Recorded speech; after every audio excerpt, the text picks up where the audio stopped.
Still Peter, still here, same day. You're going to hear a lot of crazy stuff out of Russia over the next several hours and several days.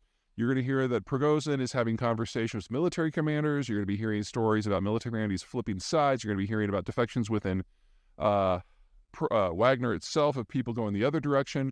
You're going to hear about assassination attempts on all sides. You're going to hear about the Chechens siding with Prigozhin and Wagner or against, or you're going to hear about them going home. You're going to hear about the Russians blowing up bridges on the way to Moscow so Wagner can't make it.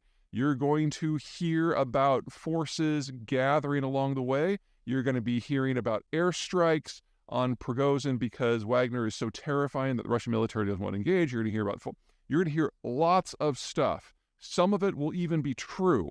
Most of it won't. The problem here is that we are in an information vacuum, or something worse, that it's been filled with misinformation. So a couple things to keep in mind.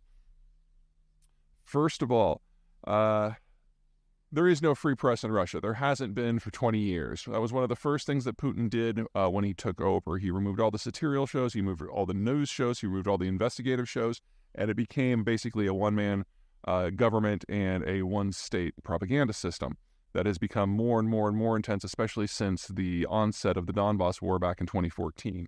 So official news channels are limited, and any time a Westerner tries to get in there to do some reporting, the Russians tend to arrest them on drug or sedition charges. And in fact, you've got a number of high-level journalists that are in jail right now awaiting trial and or execution. So the normal methods of getting information are thin. Folks like me, especially since 2014, have really relied on Twitter because it's basically crowdsourced information.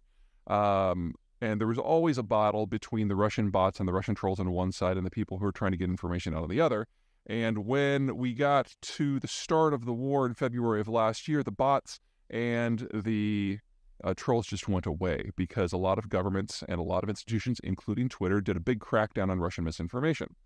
But then Elon Musk took over the operation, and in the time since, he has they had the algorithm push down the relevance of anything involving Russia and Ukraine, so it's actually below things like vaccine misinformation and election misinformation in terms of what gets brought up to the top. He's banned or shadow banned a huge number of accounts that I used to depend upon for knowing on what's going on in Kiev and Moscow.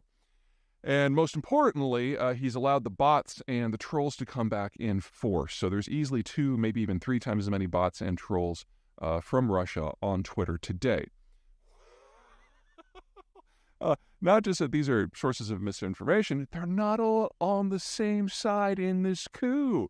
Some of them are violently ultranationalist, and they tend to side with Prigozhin and Wagner. Others are clearly employees of the state. And so now Twitter has become an utter shit show of these various factions, misinformation factions, trying to shout each other down about what's going on in Russia. I don't really believe any of them.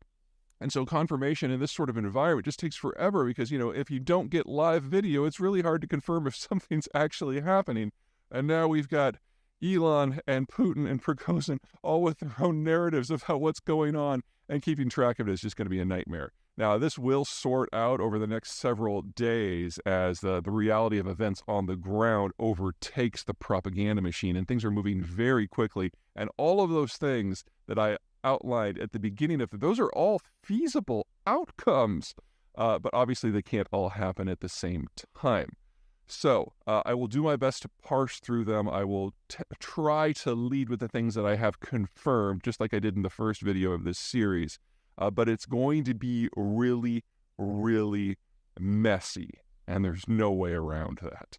One more thing about the propaganda side of this. While we have a good idea of which side the trolls are on and which side the bots are on, there's all of Russia's disinformation channels internationally that are all of a sudden up in the air. So, like, what's going to happen to Hungary's Viktor Orban, who has basically become a pro-Russian shill within the European Union?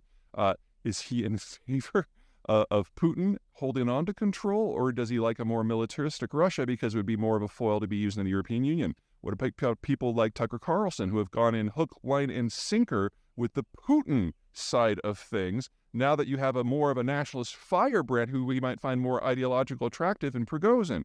What about people like RFK Jr., who have recently become on the Russian doll, or old-timer folks like Jill Stein of the Green Party.